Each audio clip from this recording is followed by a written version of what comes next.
What's up, everybody? You are tuned into the Failing Frequency. I am Mike, and we like talking about Star Trek, or this week, I like talking about Star Trek. And this track we're talking about this week is the run-up to Star Trek Day, which is tomorrow, as of filming, today probably of release. And the first two episodes of Star Trek Lower Decks Season 4. Twovix, and I'm terrible. I forgot it. I have no bones, yet I must flee. And there's time codes to all that below. But before we get started, how are we this week, Ethan? Yeah, it's just me going stag. Ethan is off with his partner. Still waiting for the peanut to be born, the little baby. So it's just me this week. You've got. I can see if I can get a comment for him to drop in to the video as we go. But let's all shoot good wishes to their way, and let's hope for a happy and healthy and easy birth more than anything else. I'm in a slightly different room today, if you haven't noticed. I've moved my setup from my living room and being cramped in there to a now luxury spare bedroom. So you can see a bed behind me, but it's not where the magic happens. Not like the magic happens anywhere. But let's move on to the actual Trek talk this week. And to kick it off with the news, it is Star Trek Day tomorrow, so the 8th of September. There's a couple of announcements ahead of it, and there's a couple of things happening on the day. The first of which I'd say would be in the UK at least. There's a couple of cinemas doing a Captain's Day and showing free Trek movies, three of the best Trek movies, really, from each generation. So that's The Undiscovered Country, which I like more than Wrath-Up Khan. First Contact, which I think is pretty undoubtedly the best of the next-gen crew. And 09, which I know a lot of people like Beyond, but 09 is my favorite in the reboot universe as well. So that's all happening tomorrow, back to back. I think I'm in there from about 6 until gone midnight. But to get to watch First Contact on the big screen and Undiscovered Country on the big screen, they are it's all worth it. It's all worth it. I might start, phasing in and out when it comes to 09. I do love the movie. Probably the last DVD I ever bought. But yeah, by then it'll be, a good couple of drinks in and needing the restroom a bit more often than earlier on, let's say. So that's tomorrow. I doubt there's going to be any actual panels on tomorrow when it comes to Star Trek Day because we are still in the middle of the writer's strike. So if you can support the writers, I will. I think I did last time. Put links in the below. If you have the money to, the writers are fighting and struggling to pay rent and all that, and not able to promote their shows that would help the show keep running to make sure they've got a job to come back to when they can. So if you can help it anyway, even if it's just getting the word out, please do get the word out. The other thing starting off tomorrow, Star Trek Day 2023, is a new season of short treks. And they've called this season Very Short Treks. And it's all in the animated style. So, well, it's all in animation. So a lot of it is TAS style. That old sort of 70s Hanna-Barbera, not really Hanna-Barbera, that old rubbish style of animation. And some of it looks like it is in Lower Decks style, or at least the Lower Decks characters jump into that universe. Very explicitly, the small trailer we got said it wasn't canon, but it's 6 episodes, or 5 episodes, sorry, starting tomorrow. Titles have been released as Episode 1, Skin a Cat, Episode 2, Holiday Party, 3, Worst Contact, 4, Holograms All the Way Down, and 5, Walk, Don't Run. And we even got some cast announcements. So we saw a couple in the trailer, but for a cast announcement as well, there was, I tried to order them in series order. So from TOS, we've got George Takei, Sulu. From TNG, there's John Frakes, there's Gates McFadden, and I think that's it from TNG that got announced. From DS9, there's Armin Shimmerman. From Voyager, there's Ethan Phillips. From Enterprise, there's Connor Trinneer, sorry. From Discovery, there's Doug Jones. From Strange New Worlds, there's Ethan Peck, Celia Rose Gooding, and Bruce Horrocks. So Hem's back. We also saw him in the trailer. And from Lower Decks, they've only announced Tendi, but we saw the rest of the 4 Lower Deckers, the main cast, in the trailer. So it's worth expecting them as well. No one from Prodigy in it, so it looks like it's a celebration of animation as long as it's 2D animation.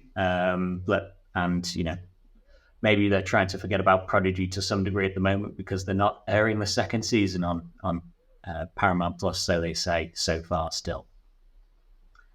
For the astute among us, let's say, there's 5 episodes, but there's people from more than 5 series there. I think it's, there's the episode Holodecks All the Way Down, and we see in the trailer that the Lower Deckers are in what looks like the DS9 Hollow Suite, so we can imagine them in there. They also show up on the TOS, the animated TOS bridge, so expect that as a bit of a crossover as how a couple of them filter in there. I can also imagine Ethan Phillips as Neelix. Looks like he's reading a story, so maybe he's reading a story to the kids of Voyager. Who knows? But yeah, maybe we'll get some more crossover there with DS9 folding into TNG. I haven't seen so far, but hopefully they are using the guys over at Gazelle. Was it Gazelle Animation? Who did TNG, the animated series, maybe last year or 2 years ago now, it might be, because they're people that, really helped kick this off as a potential thing to do. And I think they've done Voyager TAS as well. So if you haven't seen those guys, but this sort of thing interests you, go ahead and check out Gazelle Animation, because I'll link here or there or wherever down below, because it's fantastic stuff and definitely a labor of love. And I think those guys have put out how they did it and stuff like that. So hopefully the guys over at Paramount haven't just gone, wow, that's a fantastic idea. Why don't we take that for ourselves? Because, I suppose they've got the right to, but it doesn't feel right that they should be able to. But as far as I'm aware, they're the big news stories since we've been gone. It was a couple of weeks. We were in the run up to a birth, so there was myself or Ethan and I didn't want to particularly schedule anything when it was coming up to the birth of Sprog. But we look forward to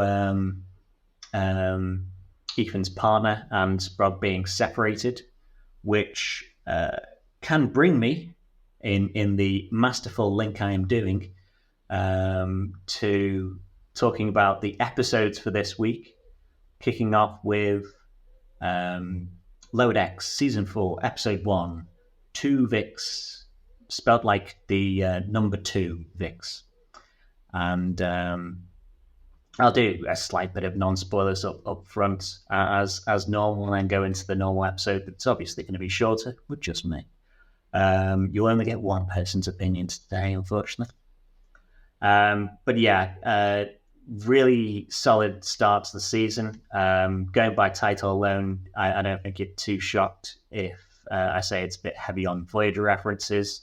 So you'll probably benefit if you've got a passing knowledge of Voyager, obviously, especially when it comes to the episodes Twovix, spelled just Tuvix, rather than the number two. As well as a couple of other ones.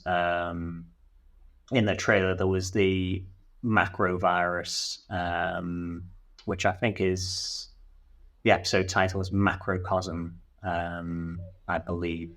So those two episodes would be great for you if you haven't seen them or haven't seen them recently, to maybe check those out.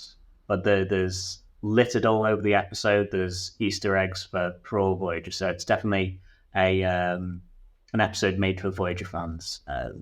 Very much like the opener of season 3, I think it was the first contact episode.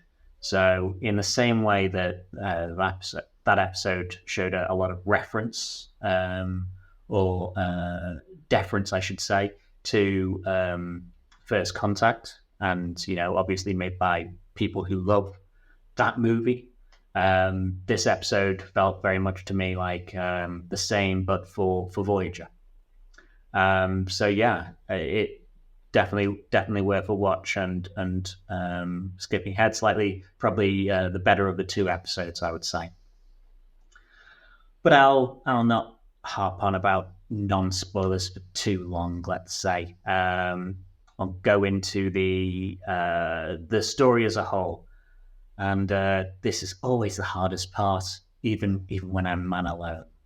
So spoilers from here on out. It's coming up to promotion time, and Boimler hears from Ransom that as long as he doesn't mess up the day, he's a shoo-in for promotion. And on this day, Cerritos is tasked with escorting the USS Voyager, now fitted out as a museum ship, to Earth.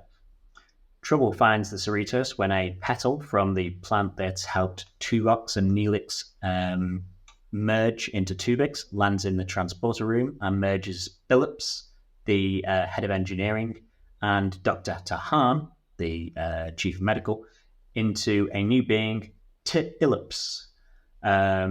Captain Freeman looks through some of Janeway's logs on how she dealt with Twovix, and with some conversation on how she just murdered that creature.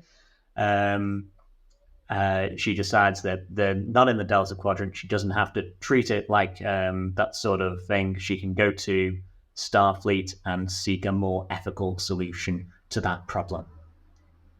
Unfortunately, Phillips thinks that they're going to kill them, and goes on a streak of knocking people out and merging them together. So they'll join him in not wanting them, not wanting to be separated. Tendi and the new Vulcan science ensign, T'Lyn, work on splitting people up when the rest of the crew gets Tuvixed into one big blob. In part they solve the issue because Tendi knows the crew's personalities. That's, I suppose, the A story. The B story, meanwhile, on Voyager, Boimler's head isn't in the game because of the promotion. And the macrovirus from the episode, I do think it's Macrocosm, is released and starts replicating. They're all immune to it, so it's just trying to stop it. It interferes with a Borg alcove and turns nanoprobes into macro nanoprobes that take over all parts of the exhibit ship and the ship as a whole. When all the other crew members are trapped, Boimler tries to free Mariner because he thinks he isn't up for it or the promotion, up for saving the ship or the promotion. Mariner tells Boimler she's the one who put him up for the promotion and gives him the confidence to do it without her. Him and Rutherford use Neelix's cheese from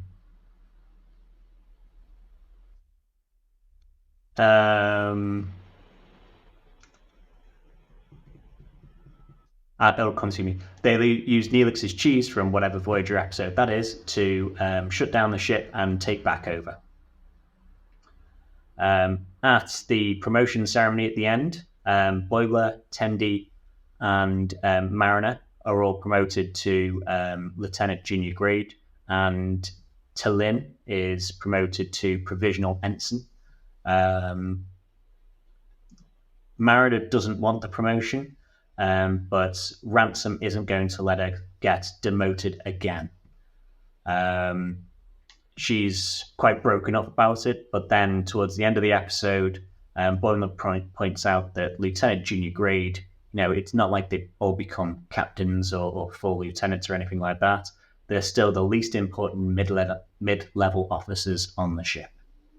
So that's how our first episode ends, really. There's something after that, but I'll talk about it when it comes to the second episode.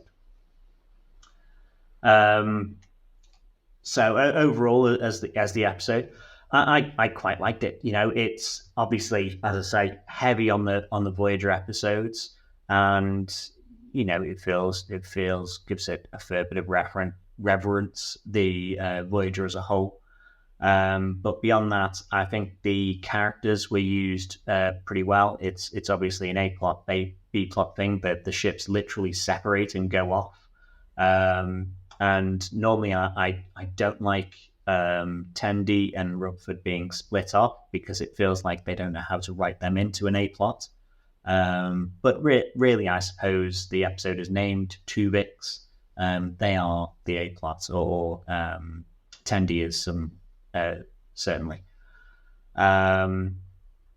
They're also, full stories in themselves, the A and B. They could easily be episodes.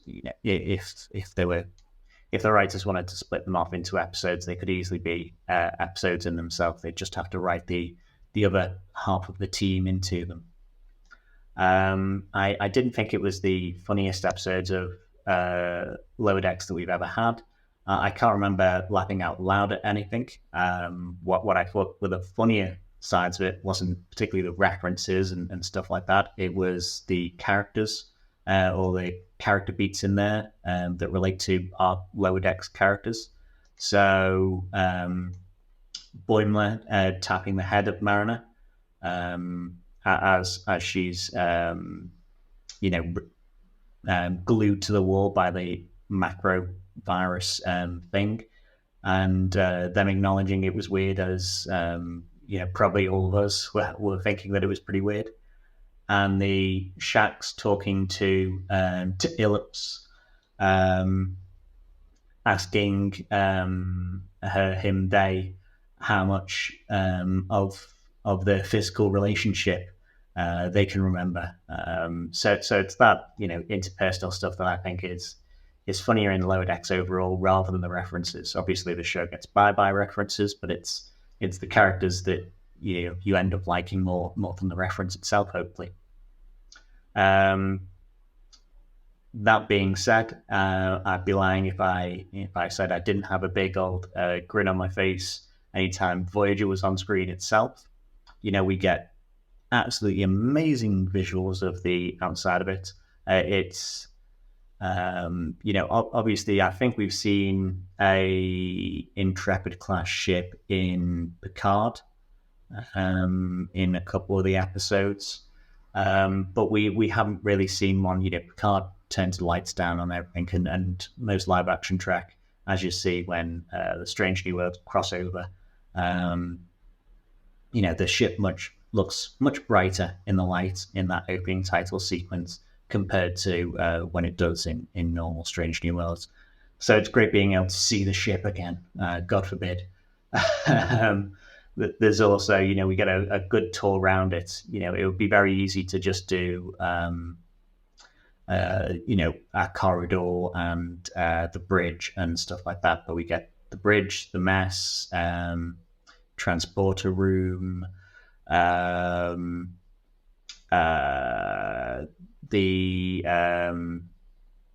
doctors, the Borg room, sick bay. We get a fair amount of the ship itself, I should say. That's most of the sets that Voyager really used, wasn't it? And although we like to think it's free in animation, someone's got to draw up those backgrounds, and especially when it's something that exists before, you've got to try and be faithful, like the Fat Man Scoop song. So it's more difficult doing that when there's an existing property where there's going to be horrendous nerds like ourselves nitpicking something that's in the background that shouldn't be there, or scales are off, or anything like that. So I thought there were pretty good recreations of all that. We also got it's obviously an Easter egg heavy episode. Probably the ones that stood out most were, there's the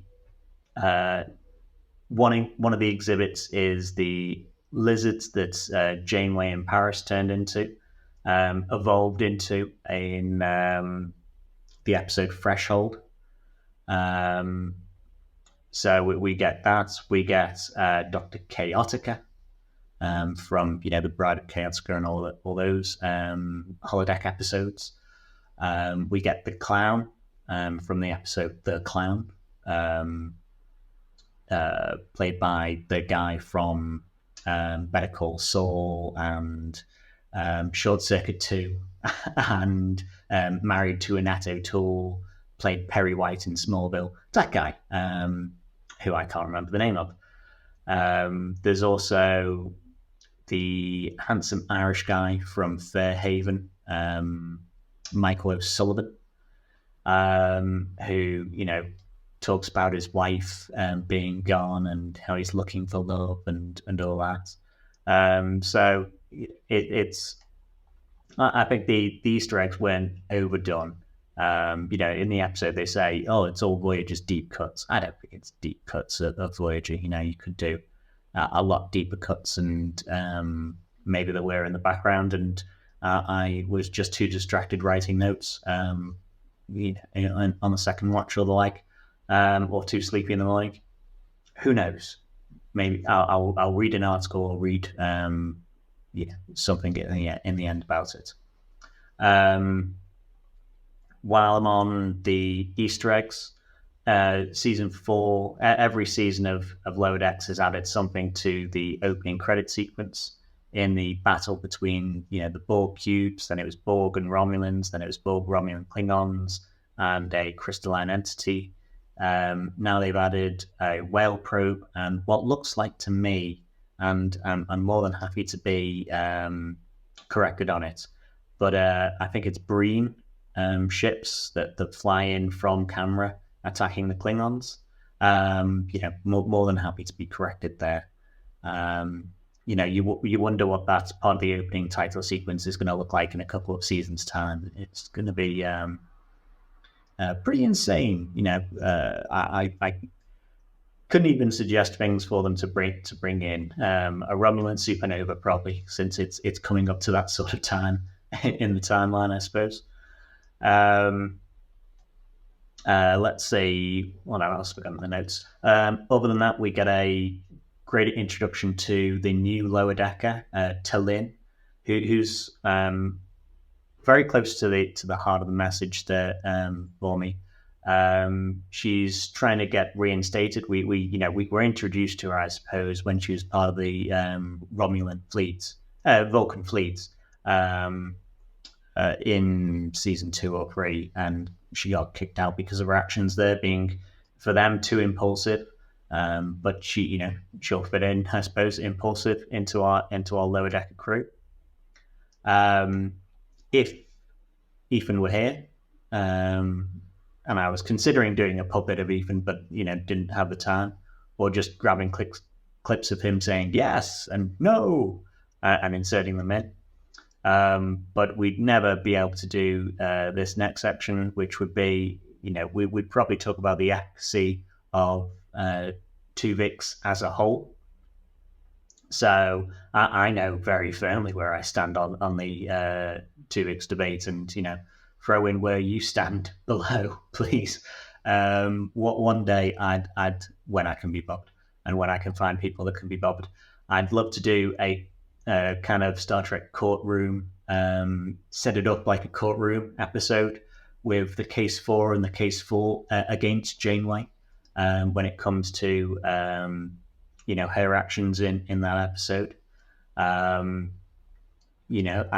as said at the start of the episode, it's all about splitting 2, well, brackets 3 if you include the petal, life forms apart. And as I say, we look forward to Ethan's partner doing the same. I'm sure they do as well. I'm sure a transporter would definitely help in that situation. I probably would have liked, or it would have been interesting. We're in the Alpha Quadrant. Another ending of the show, if I was in the writers' room, I might have suggested was, we know of a planet that has unique geography or unique atmosphere and the like, that you can effectively clone people with a transporter. The TNG episode, whatever it is, the Thomas Riker episode, I probably would have wrote in them traveling there, dropping off the big amalgam creature, a copy of that, and then splitting the blob up in transport into the constituent parts. But I'm satisfied enough with the ending. Not everything has to be exactly like I would think it was going to go. So the last thing I have then is the message of the episode. So there's the believing in yourself episode message that I think is Boimler's message. I think that's okay. I don't think it's not the one that I thought that was the strongest. I thought the strongest came through Tendi and T'Lyn. Tendi, we're splitting up the big blob creature. T'Lyn can't do it because, and earlier in the episode we see them in their version of 10 Forward in the restaurant, and T'Lyn is saying about how, she's pretty much saying she's not there to make friends or doesn't know anyone and the like. And when it comes to splitting the people up, it's Tendi's knowledge of the crew that helps her separate them all, by knowing their personalities. So I think it's a strong one for teaching T'Lyn and maybe ourselves to get to know your co-workers, because one day you might have to split them up from being a big blob. So that's what I took from the episode, as well as believing in yourself stuff. But yeah, really really solid episode, I thought. And then we had, surprisingly for me, I thought it was going to be one episode today. We had the second episode, which was I Have No Bones, Yet I Must Flee, which is a very TOS style named episode, I suppose. We drink.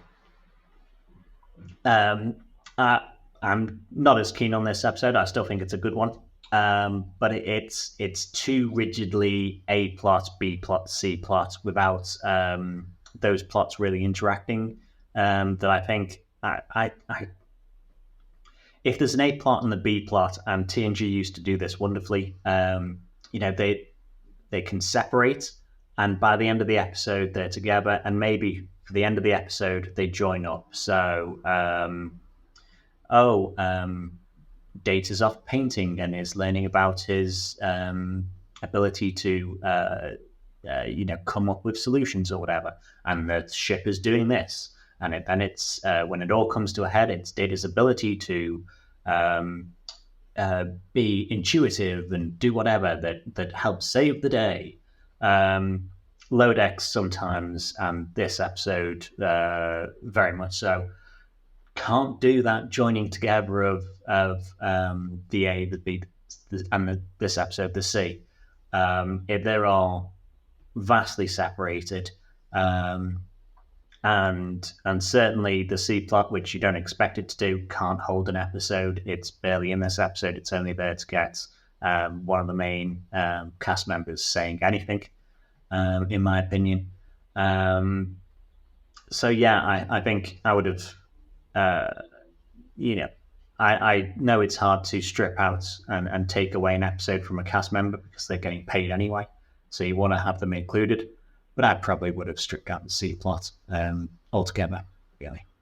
Have it be a B plot in a different episode rather than taking up little time. Pad it out, make it bigger, make it funnier, make the other people doing the same piece, and make something of it rather than it just being a bit of a pad or something to go back to and take time away from the A and B. But that's enough for non-spoilers of that one. Now, what's the story of the episode? Now that Boimler and Tendi are promoted, they are packing up their bunks and getting ready to move to quarters. Mariner, despite being promoted, thinks she overheard Ransom talking about getting her demoted straight away just to mess with her. So she's decided to take fate into her own hands, control her destiny, and get herself demoted. So the A plot is Ransom, Mariner, and a random ensign called Gary are headed to an alien menagerie to free some humans that were accidentally scooped up. Mariner is acting up, but isn't getting a rise from Ransom. In the menagerie, a cute-looking alien, the Moopsie, gets free and starts attacking them, drinking bones of the other exhibits and the curator's bones. Ransom and Mariner have it out, and he tells her that she overheard wrong, and he's not going to drill her out. He's just not going to fall for her trying to get demoted like she always does. He still supports her no matter what, and how hard she makes it to support her. They work together, with Ransom asking Mariner to knock out his teeth to lure the Moopsie back to its cage. And they save the day that way.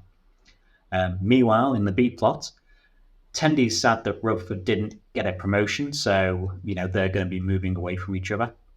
So he says he'll get a promotion that day, so they can be close.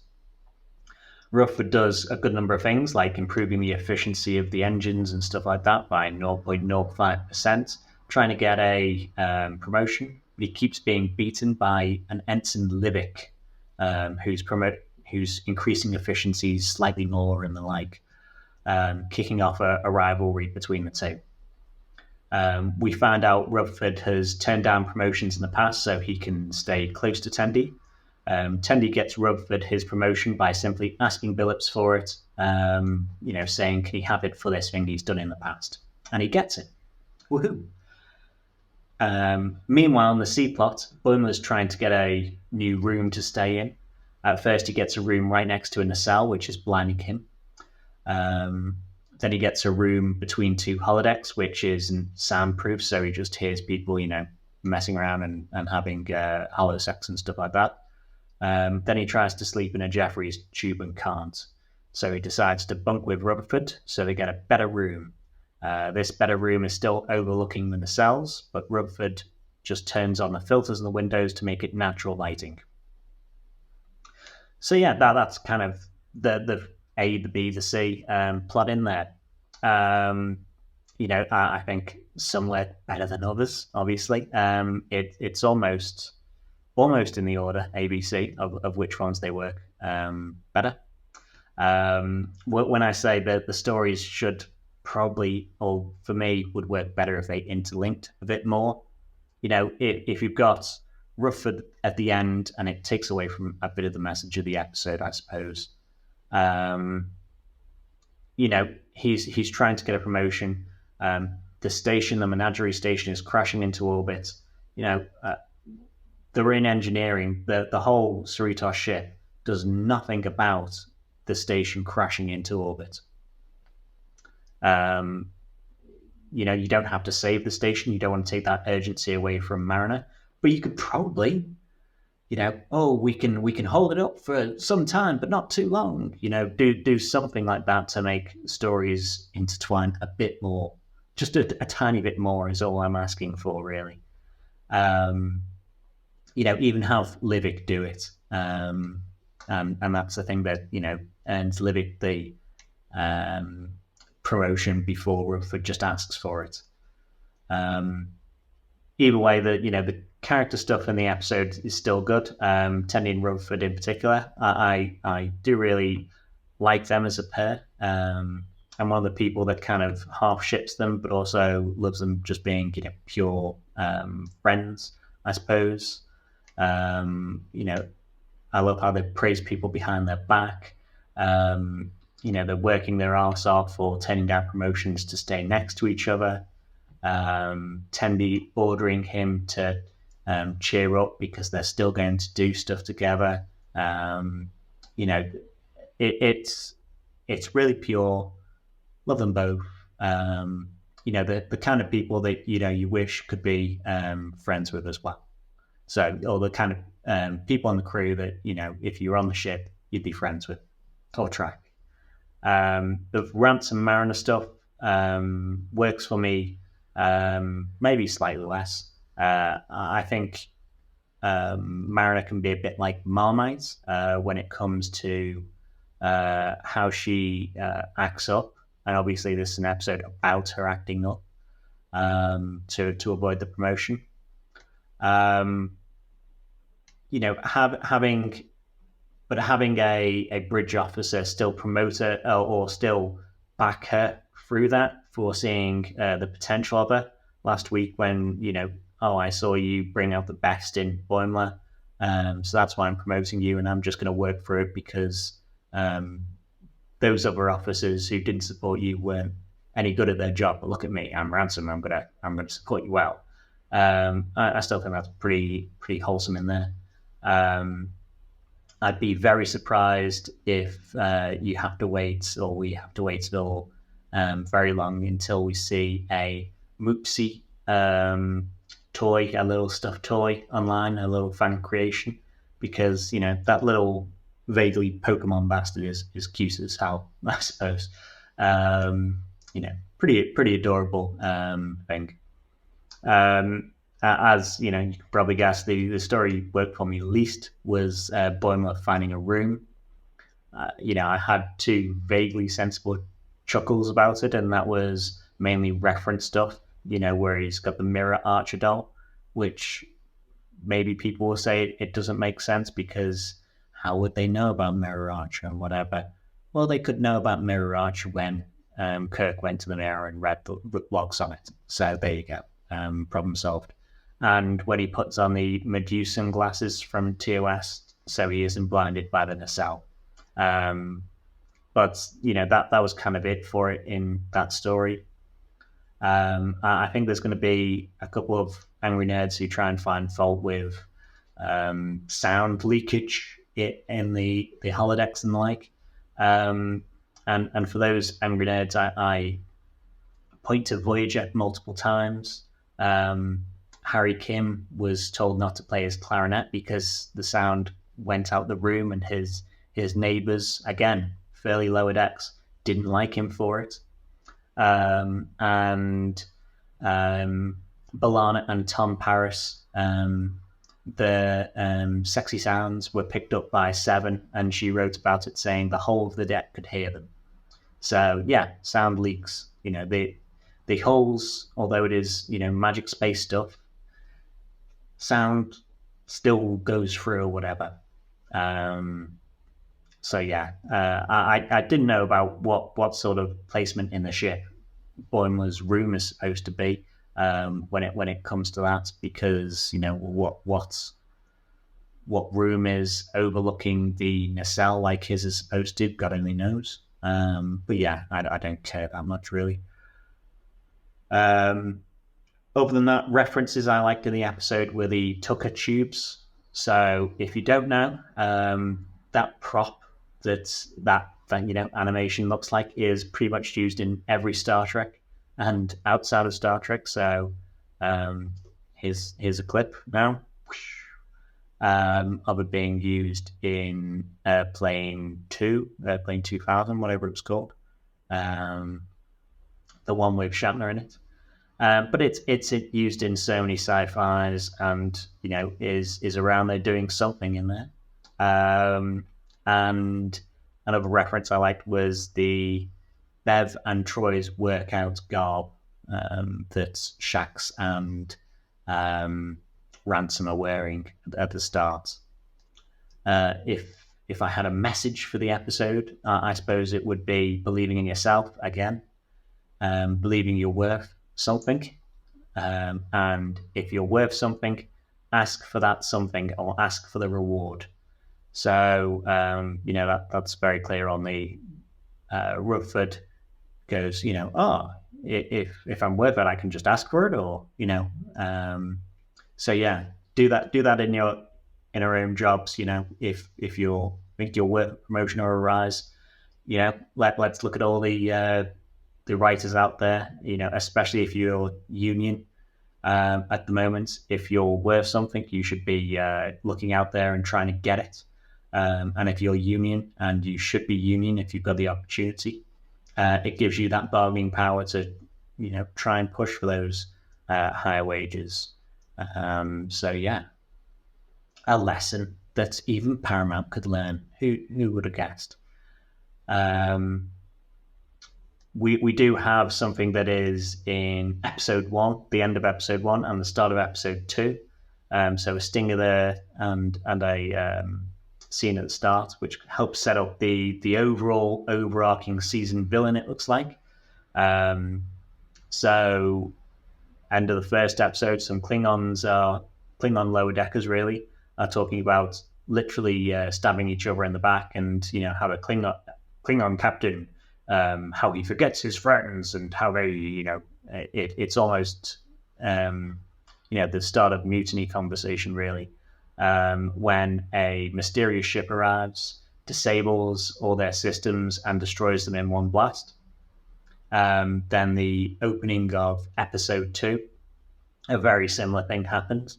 We have it's not a Romulan warbird. It's one of those ones that, it's a warbird, but on its side, but the, command deck, the nose isn't.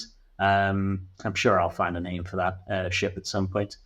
But the same thing happens then, and it's 2 Romulan crew members who are talking about stabbing the captain in the back. Less literally, it's more about being shifty in Romulan and trying to mutiny in that way. And again, this mysterious ship rolls up. It tilts up, knocks out their systems, and destroys them in one. So it looks very again, it's mysterious. Who knows what it could be? And to me, it reminds me very much, and it's good. It's in the opening credits now of the whale probe. So there's the whale probe obviously there, and what it does, arrives, goes knocks out a ship and potentially kills the ship. Especially if you're the Yorktown or whatever, where all the bodies get scooped out and then delivered. It gets resprayed as the Enterprise. So it feels very much like that, where it's not necessarily on a mission. Let's say it's something that's using this all powerful weapon that can just wipe anyone out. So it's kind of fitting that it's Lower Decks season 4, which has kind of mirrored the TOS movies. So this would be the Voyage Home, I guess. Yes, would be the Voyage Home. So it would be space probe time. So yeah, that's a look into the future of this season as well. I don't think I have any other notes. Hopefully, we might find my co-captain of this ship arrives. We wish them a very speedy, healthy, quick birth.